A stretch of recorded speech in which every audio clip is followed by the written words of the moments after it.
کہ خدا تو ایک جگہ پر ہے، اس کو جگہ کا نام عرش ہے، عرش پر کرسی رکھی وہ وہاں بس بس رک دیجیے اس کو تھوڑا سا آپ سنیں گے غور سے تو کیا کہہ رہے ہیں کہ خدا ہے، عرش پر ہے، عرش پہ کرسی رکھی ہوئی ہے، اس پہ ذرا تھوڑا سا پیچھے لے کے اس کو پھر سے چلائیں کہ کتنا تو ایک جو جگہ ہے پر ہے، اس کو چلی گئی ہے انتہائی بات کہ خدا تو ایک جگہ پر ہے، اس کو جگہ کا نام عرش ہے، عرش پر کرسی رکھی وہ وہاں ہے۔ سنا آپ نے کہ عرش ہے، عرش پر کرسی رکھی ہوئی ہے، اس پر اللہ ہے۔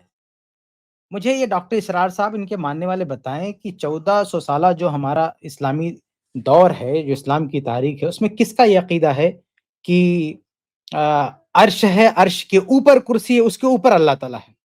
یہ کس کا عقیدہ ہے؟ آپ سوچیں کہ کتنی بڑی جہالت ہے۔ یہ شخص، یہ صاحب ایسی بات کر رہے ہیں جو سرے سے کسی کا عقیدہ ہی نہیں۔ یعنی کرسی کا مطلب کیا سمجھ کے رکھا؟ جو آدمی کرسی کو نہ سمجھ سکے وہ اللہ رب العالمین کی صفات پر بس بات کرتا ہے۔ آپ سوچیں، یہ بہت بڑی جہالت کی بات ہے کہ جو عربی زبان میں مہارت نہ رکھے وہ عقیدے کے مسائل میں نہ صرف یہ کہ باتیں کر رہا ہے بلکہ بڑے بڑے اہل علم جو عقیدے کے ماہر تھے، عقیدے کے امام تھے، ان پر جو ہے گرفت کر رہا ہے۔ آپ دیکھیں گے آگے شیخ ابن تیمیہ رحم اللہ کی طرف ان کا اشارہ ہے۔ شیخ ابن تیمیہ رحم اللہ کے سامنے ان کی کیا اوقات ہے، ان کی کیا حیثیت ہے بتائیے؟ یہ صاحب جن کو عربی تک نہیں آتی ہے، جن کو کرسی کا مطلب تک نہیں سمجھ میں آیا، انہوں نے عرش کے اوپر کرسی رکھ دیا، انہوں نے عرش کے اوپر کرسی رکھ دیا، پھر کہا اس کے اوپر جو ہے اللہ تعالیٰ ہے۔ یہ عرش کے اوپر کرسی ہے، یہ کس کا عقیدہ بھیا؟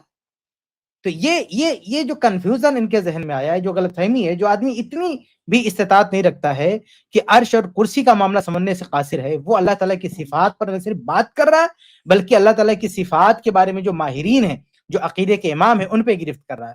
تو بھائی وہ کرسی انہوں نے اپنی کرسی سمجھ کے رکھا نا۔ یہ دوسروں کو متون کرتے ہیں کہ انہوں نے صفات کے بارے میں کیا کیا کہہ دیا، خود کا معاملہ ہے کہ کرسی کو اپنی کرسی کی طرح سمجھ لیا کہ عرش ہے، اس کے اوپر جو ہے کرسی ہے، جبکہ ایسا معاملہ نہیں ہے۔ اللہ جو ہے، اللہ رب العالمین عرش پر ہے، اور کرسی کیا ہے؟